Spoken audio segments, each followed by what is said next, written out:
speakers are here. And so with that, let us move forward. And so the August 31st meeting of the Reimagining Public Safety Committee is called to order. We have a quorum present in the Zoom and are prepared to do our work. So let me begin by asking if any members of the public would like to give public comment this afternoon.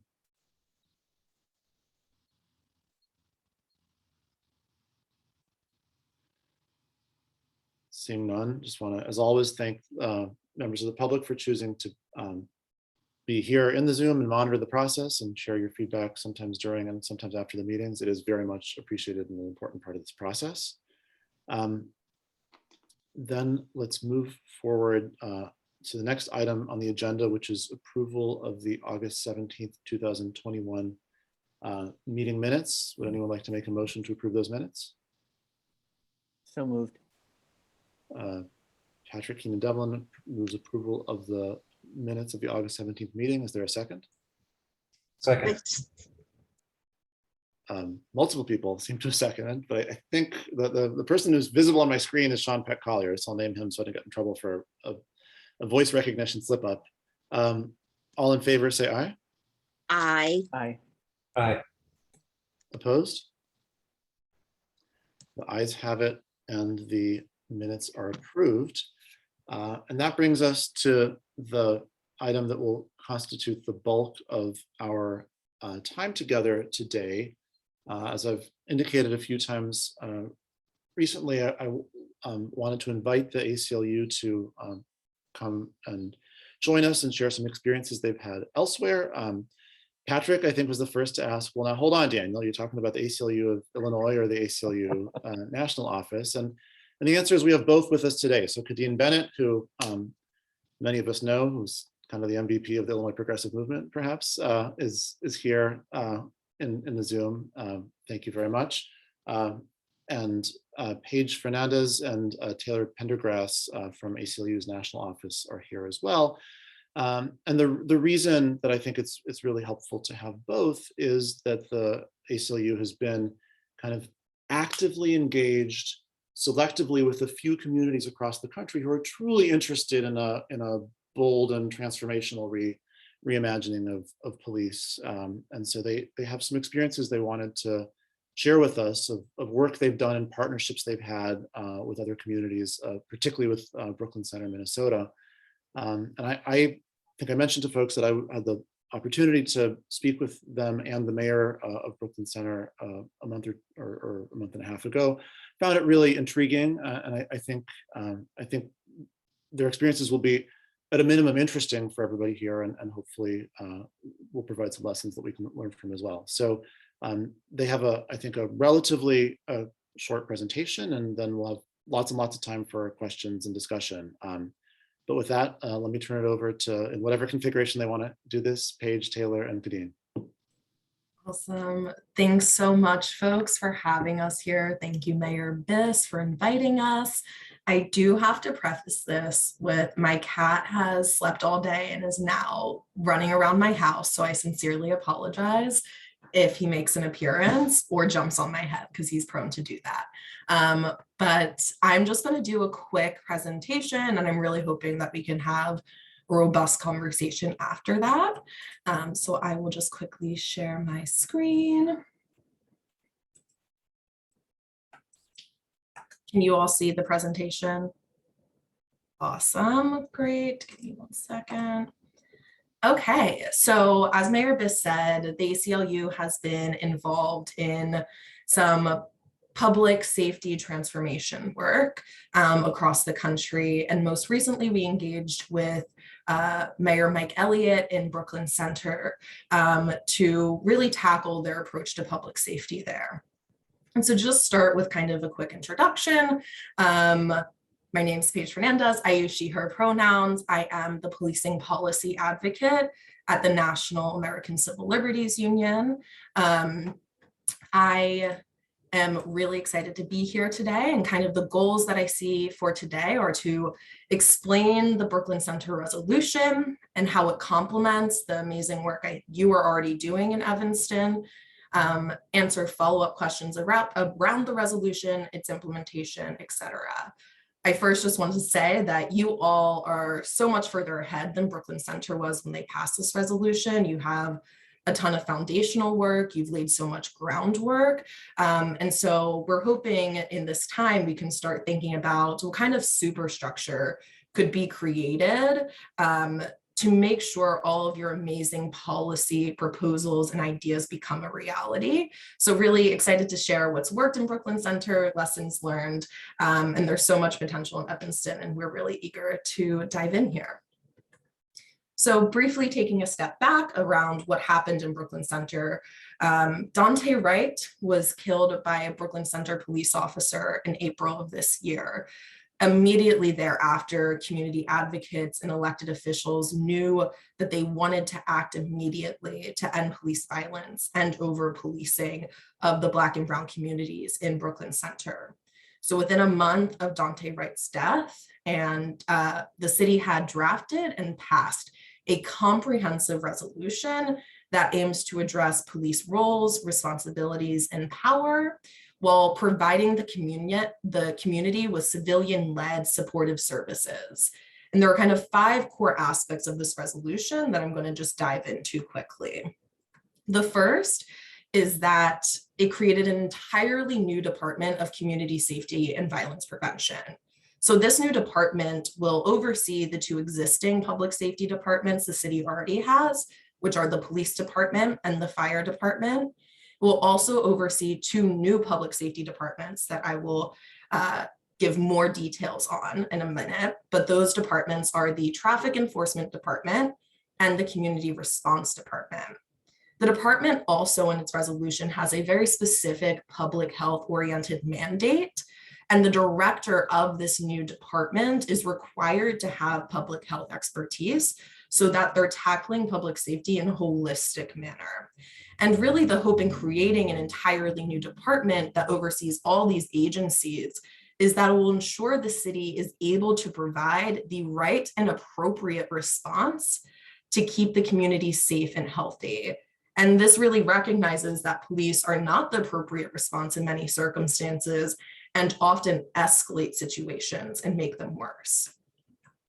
So first, we are talking about the Traffic Enforcement Department. The majority of police killings in this country happen during enforcement of a low-level offense, traffic violation, or a response to mental health calls. So this department specifically seeks to reduce community contact with police, like the one that led to Dante Wright's death. Dante Wright was pulled over, and it was a traffic stop where he was killed. So this department will first be unarmed, second, be civilian-led, and will be in charge of enforcing all non-moving traffic violations. So that's a little bit wonky, but what that really means is responding to things like busted taillights, expired registrations, but not things like DUIs. And that really comes down to Minnesota state statute that limited what we could have civilian responses to. And the hope in this department is that you don't have a cop pulling you over for a busted taillight, but rather a community member, someone you know, pulling you over and saying, hey, did you know your taillight is busted? Here's where you can get that fixed. So this limits the criminalization of community members, limits community and police contact, and also provides people with support. Next is the Community Response Department. This department will be unarmed, will also be civilian-led. It will be composed of trained medical and mental health professionals, social workers, other expert staff, as well as peer supporters, volunteers, and community members. And this department will be in charge of responding to all incidents where a city resident is primarily experiencing a mental health, disability-related, or other behavioral or social need. Again, this will limit the criminalization of community members and limit contact with police, but also provide support. So hoping that this can be a wraparound service like we see in other places across the country, like Cahoots in Eugene, Oregon, where not only are they there to just de-escalate and provide immediate support, but also put you in contact with services and resources you may need. So beyond mental health crises, thinking specifically about responding to people who use substances or unhoused folks. The third big thing, or the fourth big thing that it does, is create a community safety and violence prevention committee.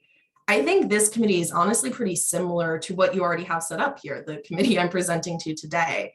While it is for long-term visioning, it also is tasked with creating specific policy recommendations, especially those that are not covered by the two new departments. This committee will importantly be made up of Brooklyn Center residents, specifically those with direct experience being arrested, detained, incarcerated, or having any other contact with the criminal legal system. They will be in charge of reviewing and providing comment on police union contracts before and during negotiations. They'll also, and I think most importantly, be in charge of making recommendations to City Council on how to change and/or initiate programs and policies to improve community safety, including by reviewing the local criminal code and choosing which types of infractions and laws the city can end enforcement of, decriminalize, or repeal. And finally, it also implemented immediate harm reduction policy changes. I think it's important for us as we think about what the long-term strategy is to also be thinking about what can be implemented quickly in order to reduce harm. These may not be the permanent long-term solutions, but in the interim, these are ways we can limit harm. In the next month or so, Brooklyn Center will be implementing a citations and summons policy that will require police officers to issue citations only, thereby prohibiting custodial arrests for all non-felony offenses and warrants. The city is also going to be implementing a use of force policy, a stricter use of force policy for the police department shortly thereafter. So that's kind of the content of the resolution. There was a lot there, so really happy to answer questions, but wanted to quickly touch on kind of where we are now.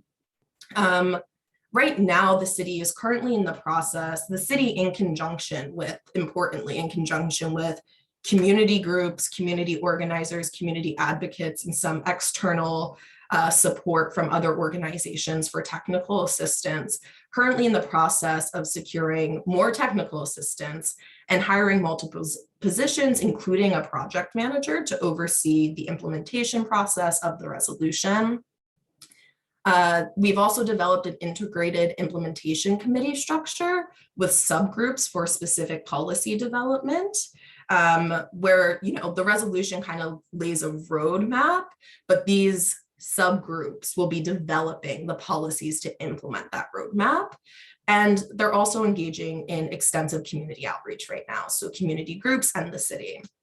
And I think that the implementation committees actually look very similar to the Public Safety Committee right now in Evanston. It seems like the working groups you have are already hammering out the policy details, which the subcommittees are really being tasked with in Brooklyn Center. And so finally, I just wanted to touch quickly on the reasons that Brooklyn Center decided on doing a resolution and why the ACLU thinks it's, resolutions in general are a promising avenue for transforming public safety. You obviously all know your city best. As I said at the beginning, you're also so much further ahead in your thinking than Brooklyn Center, and there's obviously so much opportunity for real impactful change here. We think that a resolution could be an incredibly promising avenue to explore, not just in Evanston, but across the country. And I'm really looking forward to talking a little bit more about that. So why a resolution?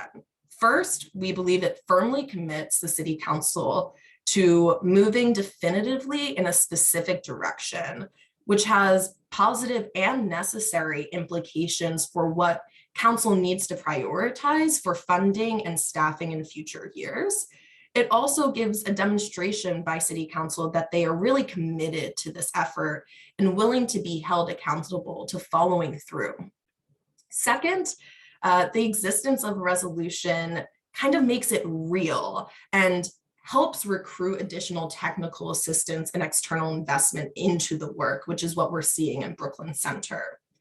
Third, a resolution is really a public-facing opportunity that will and is, especially in Brooklyn Center, necessitating engaging in constituent outreach and public education that allows us to bring more people along for the process and the vision, which thereby increases our long-term chances for success, as there will be a deep well of community support. In Evanston, one side benefit of that could include revitalizing and energizing the existing communities with new members and or a new sense of purpose or accountability. Fourth, the various additional non-policing approaches are intimately connected, right? Traffic enforcement, community response, repeals and decriminalization, these are all really connected. So with one moving piece affected by another, it makes more sense and it's more efficient operationally and fiscally to build and scale them up together rather than finding out, oh, we've built item A in a way that unfortunately won't work for item B. And then finally, you know, in Evanston specifically, in thinking about this, a resolution could potentially be a way to validate and codify the existing work of these committees, holding the city accountable to implementing the policy changes that you're already developing. That was a lot. I would love to kind of dive into a Q&A. I know that I just said a ton, and I'm so sorry for throwing so much information at you so quickly, but really wanted to make sure we have ample time to have a discussion. And I'm also happy to share these slides with Mayor Biss to circulate after as well as the actual like longer resolution and all its content. Great, thank you so much. I would love for folks to use the raise hand function if you have questions, just so I can call on people in the order that they want to be called on. So let's start with Alejandra. Hi, good afternoon, everyone. And Paige, thank you so much for that. It was a lot of info, but I think I grasped most of it. I've got a ton of questions, but I think the one question that maybe can be answered maybe more locally is for us, the difference between a resolution and a policy, and how does, for Evanston specifically, can we pass resolution that then impacts the police department? Maybe I'm just trying to understand the mechanics of actually how change or policy starts in the city of Evanston, and then maybe a better understanding in your terminology, Paige, why resolution versus a policy. My understanding is a policy is the codification, and I'm used to resolutions being more symbolic. So that's my first question. Well, that's my question for now.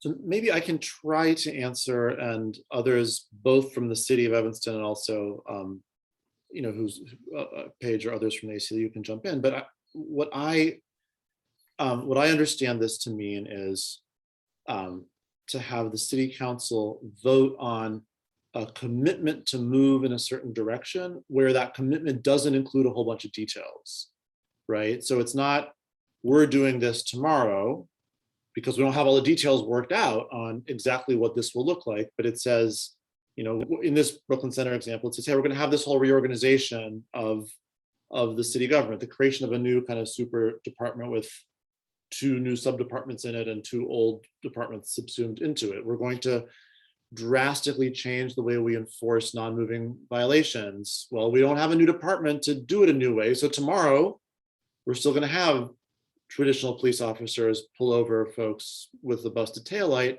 but we've now made a commitment by voting on this resolution to create this new entity that will take over that in time. And so the you know, and this is very analogous to a lot of questions we asked ourselves about our work plan early on. It's, you know, do you do you really go from the highest level on down and kind of develop a vision and a summary of where you want to go and commit yourself to it on the front end?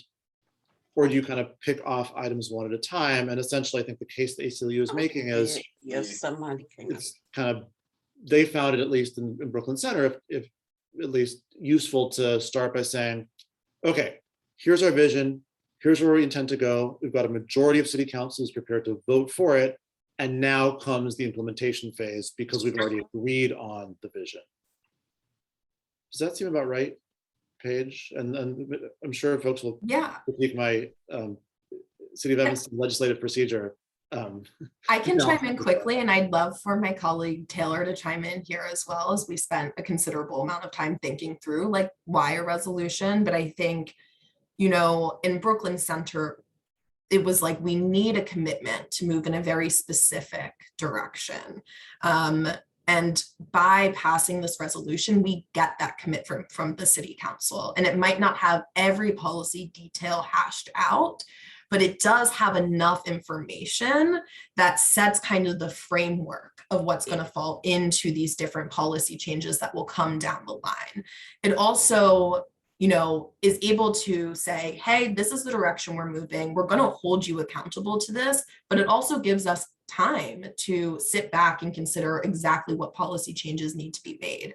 So while we're getting the city to commit to this, we also don't have to rush to get those policies drafted and passed immediately without giving them considerable thought. But I'd love to toss it over to Taylor if he has anything to add. I would say everything that you said, Paige, and Mayor Biss said is right. One distinction I think is important to note is that, and this may or may not be the case in Evanston, so I'll defer to the mayor and other like legal eagles who might be on this call and know the municipal structure in Evanston, but a resolution under a lot of municipal city charters, it's not like a resolution that you might hear about in Congress, where it's like the feeling of Congress and it's non-binding or, you know, voluntary. That's not the case in Brooklyn Center. The resolution that we passed in Brooklyn Center, rather the city council passed there, it's binding. It has the force of law. If the city council wanted to give up on the effort to transform policing and go a different direction, they would need to repeal that resolution in order to walk it back. It's different than an ordinance in that it's not changing the city code to put new language in the city code or creating a new penalty that's enforced. But that's just the distinction between an ordinance and a resolution in Brooklyn Center is not the difference between binding and non-binding. It's just two different ways that the city council there can legislate. I don't know if that's the case in Evanston or not, but I did want to just draw out that it's a, you know, it's a real legislative act by the city council that now obligates the city to follow through on these very big goalposts with a lot of room for figuring out implementation and costs and operational implications along the way. We, at the risk of putting someone on the spot, we have our deputy city attorney, Michelle Ozaribo, on the call. And I don't know if you're able to weigh in on Taylor's, you know, my read is that the situation that Taylor described for Brooklyn Center is pretty analogous to the situation that we have here in Evanston, but I didn't go to law school. I don't know. So if Michelle is available to weigh in, I'd love to hear her her input. I see that her camera's off, so she may have been pulled elsewhere, but I think at a high level, I think that's a pretty analogous situation here. Alejandra, is your hand still up because you had a follow-up? Or okay, thanks so much for that. So next we'll have Kristen White, followed by Ms. Esther, and then Sean. I am curious to hear about what kind of internal resistance that you're confronting, both from the police union and the role that they've played in essentially redefining or kind of perhaps whittling down the extent of their role, and how you have engaged them and what have you learned from that process. And then just generally, I know when you're changing turf within an institution, it's complicated. It's a culture change, and there's a lot of groundwork to be laid to prepare people for that. And so, and you may not be at a place yet operationally where you've seen what that looks like and how you navigate that. But I'm just curious what kinds of conversations and lessons this community is already grappling with around those questions. Yeah. So actually, in kind of like Brooklyn Center is almost a unicorn in that we did not get significant police union pushback. I mean, the resolution was passed relatively quickly, which obviously limited the time for opposition. But even still, as we're like hammering out the policy details, aren't getting a significant amount of pushback from the police leadership or police unions. There was, I think, one letter that came out from a bunch of Minnesota police unions right before the vote, but we haven't gotten much pushback. I think when it comes to engagement with police unions and the police department seems a little bit like they're open and a little bit agnostic around the changes that are happening, but there is engagement happening with them. So for example, when it comes to hammering out the citations and summons policy that we want to implement as soon as possible, the police department has been at the table and aware of it. So they've been sitting down with the city attorney, the mayor, community groups, and the police department leadership to talk about what that policy will look like and the real impacts it will have on them.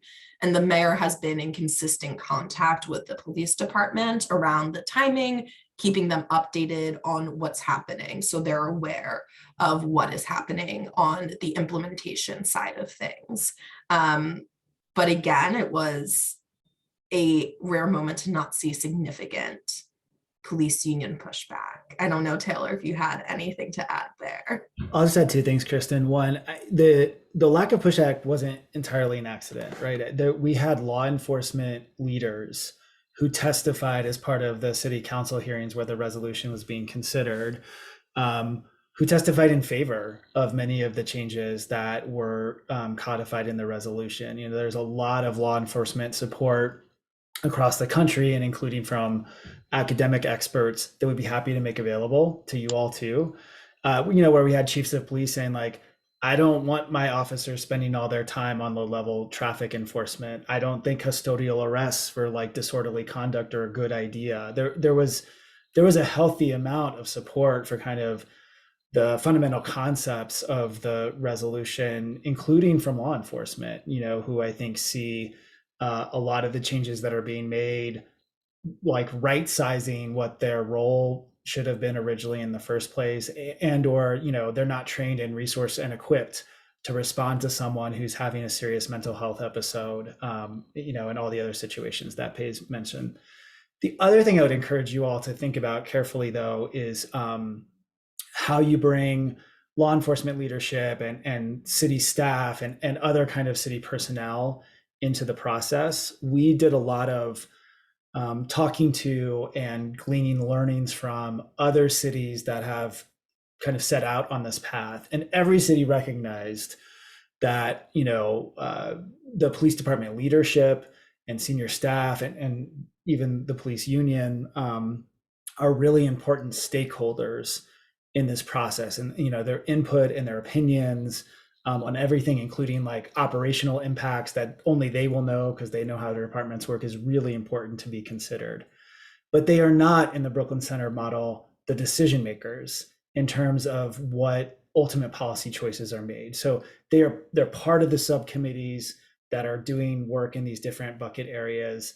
They're really intimately involved in some of the policy input and drafting. But at the end of the day, it is a commission of elected city council people who are accountable as elected officials and community representatives who will be making and ratifying the final decisions. And that was a structure that was set up very intentionally in Brooklyn Center, given the ways that we had seen some of these processes collapse or grind to a halt when that decision-making power from current city employees was kind of cited in like a voting position on a membership body.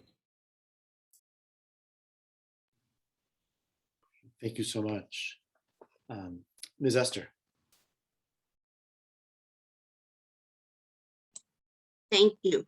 And listening to what Taylor said and everything, and about the staff and the police union and the police department and the city government, which would probably be their elected city council, stopping and talking. And Paige talked about early about the community being involved, and they talked to them for this resolution. But when it actually got down to what you just explained, Taylor, if I'm wrong, the actual work and the nitty gritty in putting this together, the community wasn't at the table. And if you talk to a lot of the cities that have had problems and stuff, they will tell you that that is the biggest problem, because no one is talking to the people that the police department will be going out to enforce the law, whether good or bad. That's what they do. But you have to have the initial thing and the conversation with the people at the table. There, and resolutions really doesn't mean anything if there's not great support for that resolution behind it, or that the city will adopt or try to do that. We gave the CNP, which is stand for the Citizen Network of Protection. We came into being from a resolution that the community gave to the city council, and in formulating that resolution, we did have the former police chief that was at the table, and they looked at it and they saw, oh, we like this, we like that, and we like this, and okay, we can implement this here now because it doesn't cost anything, which they did. And then they said, well, we'll have another group to do a study and stuff. And that came about after an accident, as what should have been what you're talking about, the non-violence of stopping a person for a traffic stop, that ultimately in the police attacking someone and the city paying $250,000 for that. So that didn't happen. So they formulated a committee, the community, 10 people. They looked at what they talked about, and they went to all of the meetings, and they said, okay, from what this group is submitting, community said, we like this, we like that. We looked at them, they talked about the study that was done back in Eugene, Oregon, back in 2005. But when that report came to the city council, to the body to accept it and to implement it, they didn't do it. So the community worked for 10 months to come up with something that they hoped would happen, which didn't happen. And so what they did was just change the name of a committee and kept it the same way. And Patrick there has, and one of the other people on that doing a participant, Kevin, they talked about the nonviolent, and more or less kind of they group was working and kind of focusing towards the young people. They implemented that some of that has happened and has been very beneficial to the community, but not to the fullest as the community would have hoped. We still have courage, and Patrick haven't went away. And we have Kevin Brown who hasn't went away. So we have to try to keep the people that are there and can help change these things. But a resolution is not where it will change.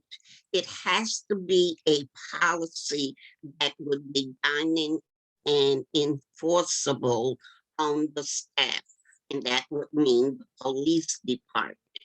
So what, and I read Brookings, what they have, and I looked at it, and it's interesting. I have read other communities and things, and the ones that the National Association of Law Enforcement that have been doing.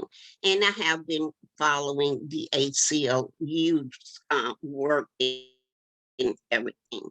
And we want to thank you for helping CNP in putting together the oversight proposal that we had hoped that the city would take a look at it, and we will be coming back to them to take a look at it.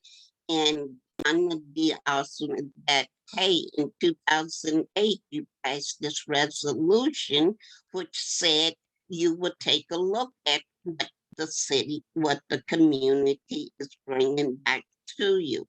We know that will be a pushback. But one thing with that, we have talked to the police department, and we have had conversation with the union. The union was, well, give us a call when you finish it. And that may or may not happen, they hope. But it will happen, and we will be involved with them. And in the proposal, there are things that we are saying that we expect the city staff to put in place in the contract, take out the contract, because some of these things are detrimental to the resident. So even with Broken, they have things, and I don't know, I haven't been there, so I can't say they shouldn't have it, because one thing we have to remember, each community and each resident in that community deals with, live with, and have their own viewpoints and their own perspective of the police in their department. We got started with asking to put in an oversight committee here in Evanston. And people said, well, we don't think we need one. One, we didn't have where the police had killed people. No, at the present, they're not killing them, and we're thankful for that. Oh, they haven't shoot anybody, yes, lately. But Evanston have had is both, one is police department shooting and killing citizens. So with that said, we sit down and we sit down with the policemen and have them to be looking at the proposal and everything. And they probably do that because it is on our website for them to look at it. Again, we will put the final document up there, and we will sit down with them. And the format that we have, first, the community will look at it. Then we will have the police and their comments on it, which would include their union and everything. And then we would go to the local elected official and have their comments on it and everything.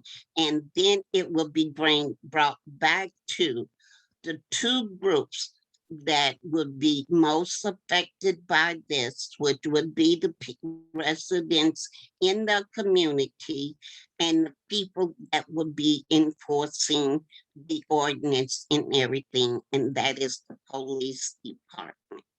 So that is how we are processing and moving forward with this. But at each and every step, the community is involved in this, because the thing of having a person would stop the traffic stop, and it's not a valid thing, and having a policeman that is going to do that with an armed officer, that is kind of questionable, because you do not know what that person or what that driver will be thinking. Will he be a kind person and saying, oh, I haven't did nothing, so I'll sit here and see what he has to say? Or will he be one that, I done had this too many times and I'm going to react kind of negative to that? And we should not be asking people to do that, because that is a long educational thing that has to be in the community to get the community to accept that idea. And if the full community does not accept it, then we have to look at and say our officer might be put in danger, which we don't want to happen. So in any of these plans and things that we are pushing, we have to have the community involved. And that's like, hey, we're going to be selecting now another police chief. And we say, well, we haven't seen the community involvement too much in that. So the different groups speak on it, and we have lots of groups here in Evanston. And even CNP will be doing one on September the 14th as to what we want to see in our new chief. And like everybody else, we bring people in who are kind of, they're not expert, but they have been through this process. And they are people from the community to find out, what did they do?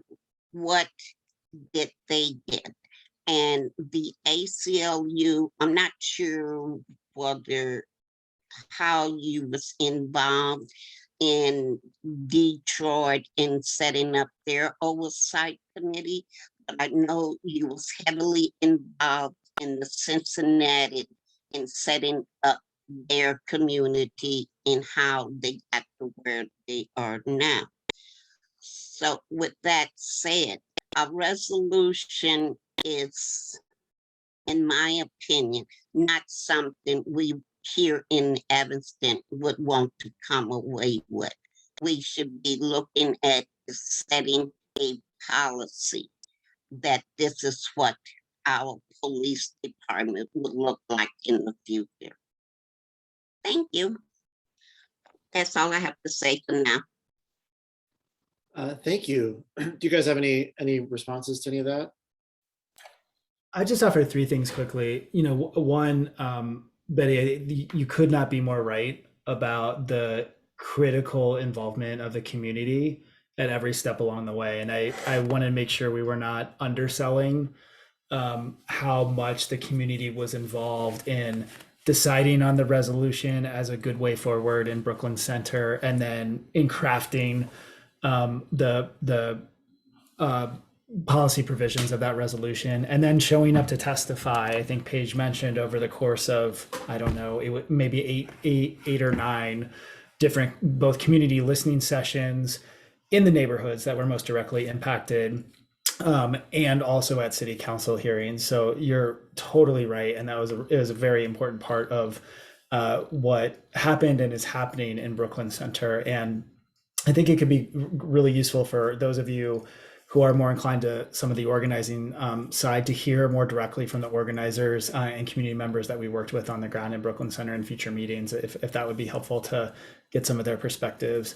That leads me to the second point I just wanted to raise up, which is, one thing that I think we're quite excited about with the Brooklyn Center resolution is the way in which it kind of codifies community-led involvement in all of the policy level decision making going forward. We wanted to make that kind of concrete mandate as part of the resolution, and that's part of the policy language for those of you who get wonky enough to get into it to look at. And the third point, Betty, I think you raised is really important as well, which is making sure that you feel confident that you will have the cooperation and involvement of the city staff and officials in the police department who ultimately are charged with writing the policy and implementing that. And we included a specific part of the resolution that makes clear that the city council is mandating that all city staff, including the police department, need to be fully cooperative, both in giving the committees that, the data and the resources that they need to craft good policy, and ultimately then empowering the city manager to move forward with that. And we're seeing an example of that follow through right now, right? Which is what Paige mentioned, that the resolution requires the formulation of a cite and summons policy for all low level offenses. After weeks of going through the nitty gritty of actually drafting that, that's about to be implemented, we think, next week, with exactly what you're talking about, Betty, a written policy that will be issued by the city manager and then operationalized by the chief of police, who will then, send it out to all the police officers in the city and train them on it. It will become part of their discipline and will start to bake it into the culture. The final point I'll just add on that is that, we did not include deadlines and timeframes for some of this work in Brooklyn Center because it was such a fast moving effort and we were doing so many things so quickly. As Paige mentioned at the top, you all are starting from, I think, a place where you've done a lot more thinking and researching and kind of foundational work before you get to this point. So if policy follow through is a concern, I think there are things you could do in a resolution to mandate, certain work being done by certain timelines. And I'm completely making this up, but you could say the policy on X needs to be issued 6 months from the date of this resolution, or we're going to have a civilian traffic enforcement that's at least piloted and stood up 18 months from the passage of this resolution. It didn't seem like a good fit for Brooklyn Center because of how quickly things were moving, and in part because we wanted to make sure that we were setting ourselves up to succeed. But you guys are starting, many steps down the road here. So I think that there are ways in which you can bake in some of that accountability and ensure follow through in the written resolution itself. Great, thank you so much. Thanks to both of you. Sean is next. Thank you, and thank you so much for your time and the resources you've provided us in the presentation. Real quick, I wanted to ask, so you have an unarmed, or the resolution that the resolution has unarmed civilian traffic enforcement department that is focused on non-moving traffic violations in the city, and then there's a separate division of labor, if I'm understanding correctly, that is focused on the moving traffic violations. So we will have the traffic enforcement department, unarmed civilian led, will be in charge of enforcing all non-moving traffic violations and responding, I should say, to non-moving traffic violations. The police department will still be tasked with seeing those moving traffic violations. I think something that we have to take into consideration when passing any local legislation, resolutions, ordinances is state law. And we had our legal team do a robust analysis, and we just simply weren't able to encompass all traffic violations into the traffic enforcement department, or it would have been in violation of state law. And we didn't want to give any excuse for this resolution to be rolled back. So we had to clarify the non-moving part. Awesome. Thank you so much for that answer. And would you be able to speak to what factors led to the decision to implement citywide citations and summons policy for non-felony and non-moving violation? Yeah, and so I think when we're thinking about nationwide, when we think about police and community encounters, there's often what we see is a robust escalation of violence the second an officer tries to arrest somebody, put somebody in custodial arrest. And in addition, we also know that there are economic, familial, personal, social consequences of being arrested, detained, or only in jail for a few hours. So some of the experts Taylor was talking about that we had come speak to Brooklyn Center residents and city council were highlighting, right? Like these just being arrested for regardless of the amount of time can have significantly negative consequences. So the hope here is to, one, reduce police violence by ensuring that they are not able to custodially arrest anybody, which escalates those situations. And two, to ensure that, we're keeping our communities as healthy and safe as possible, and that there will be no adverse consequences that come from being arrested, detained, or put in jail for any period of time. Awesome, thank you. And then I noticed that part of the resolution with the Community Safety and Violence Prevention Committee was a resolution to create a separate and permanent civilian oversight committee for the new department. Can you speak more on that? Yeah, so we wanted to set up, there are a lot of committees, lots of departments, lots of things happening. But there will be a civilian oversight department to really see and ensure that the city is moving in the proper direction. And so while there will be this implementation committee to implement all these different aspects of the resolution, this oversight committee comes in afterwards, as once the implementation committees have dissolved, everything's been implemented to ensure things are moving in a positive direction and are there to swoop in if anything goes wrong, to have some type of oversight body. And this is also something, as Taylor touched on, the community was intimately involved in this, and community oversight of any department in charge of public safety was a really big deal for them. So we wanted to ensure that there was some type of community oversight over these city departments. Thank you. And then I realize that this is in the process of being hammered out still. But do you happen to know if there were any new policies being implemented regarding data collection, or if any metrics were hammered out by you and the city in regards to figuring out or measuring how its new department will increase public safety? Yeah, so we did a pretty robust analysis of just arrest rates, racial disparities in arrest rates in Brooklyn Center to give us a baseline of where we were starting in Brooklyn Center. And a lot of the technical assistance that we're seeking right now from outside organizations is for that data collection to see, it's important, obviously, when we implement these to ensure that they're successful and that they're making the positive impact based on quantitative and qualitative evidence we have that they should be.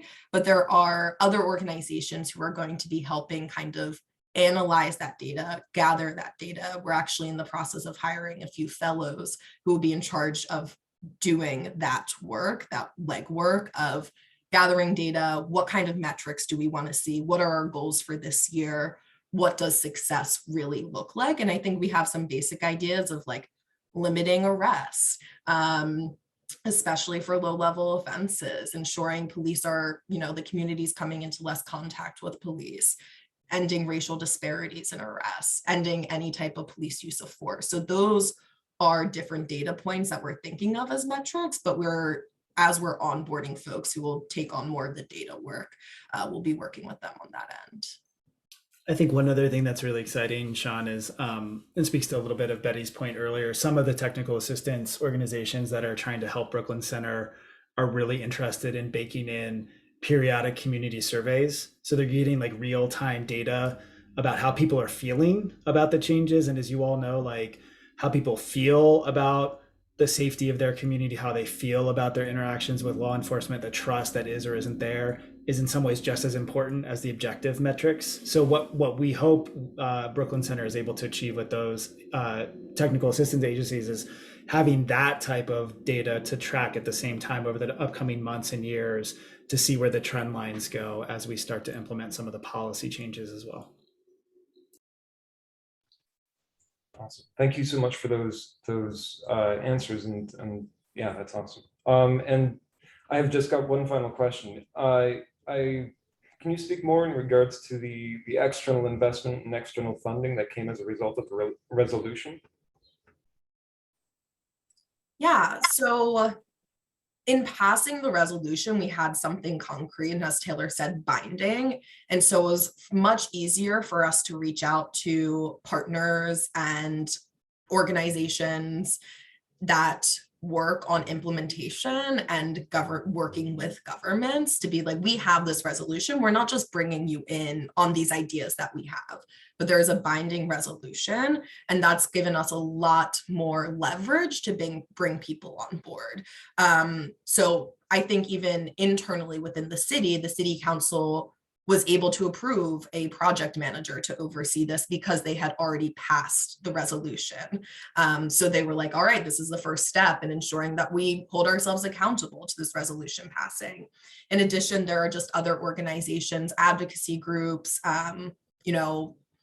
at like universities and institutions who we went to and were like, we passed this resolution, it's binding, now it's about implementation. And so instead of it being kind of like this lofty, untangible policy that we want to pass, we're able to say, hey, it did pass, now we just need your help to actually implement this, which has been much more convincing for a lot of partners who are willing to help with fellows and some other technical assistance as well. Awesome. Thank you so much for your time. Of course, thank you. Thanks so much. I know we're at 5, and I just want to, is there anybody else that wants to ask any questions? I see Councilmember Burns is in the meeting. I want to give him a shot to ask any questions that might be on his mind. Just, kind of processing this as a policymaker. So any last questions for Paige, Taylor, or Kadeen?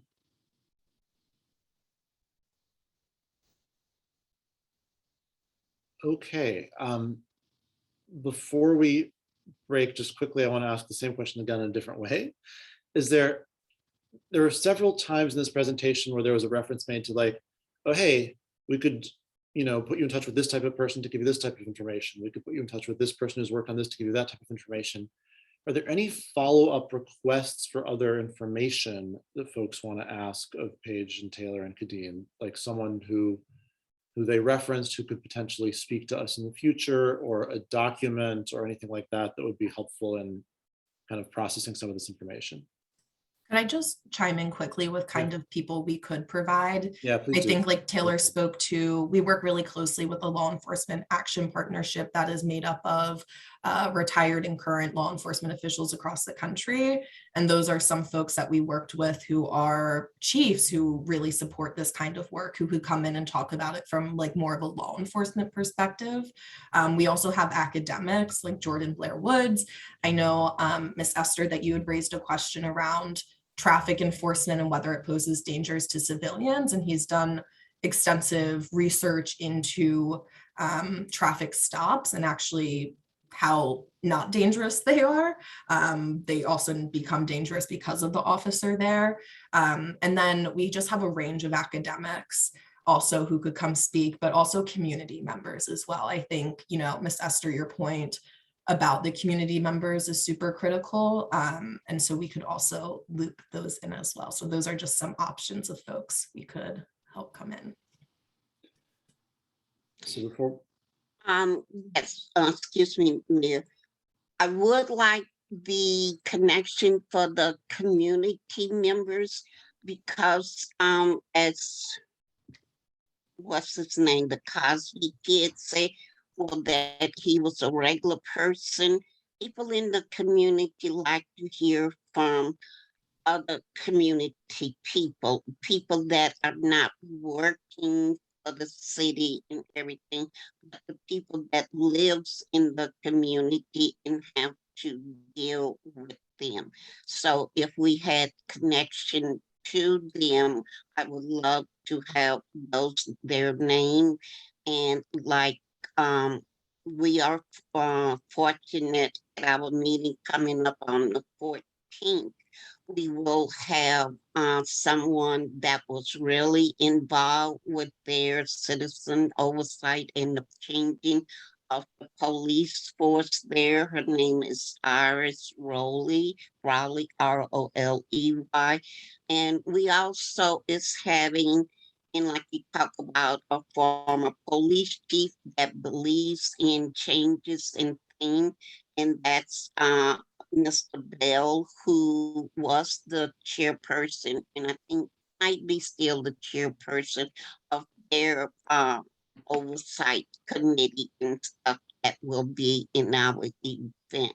So we tried to do two, one from the police department that was in the department, and a civilian that have worked closely with the police department in the city to line up to get changes in things in their community.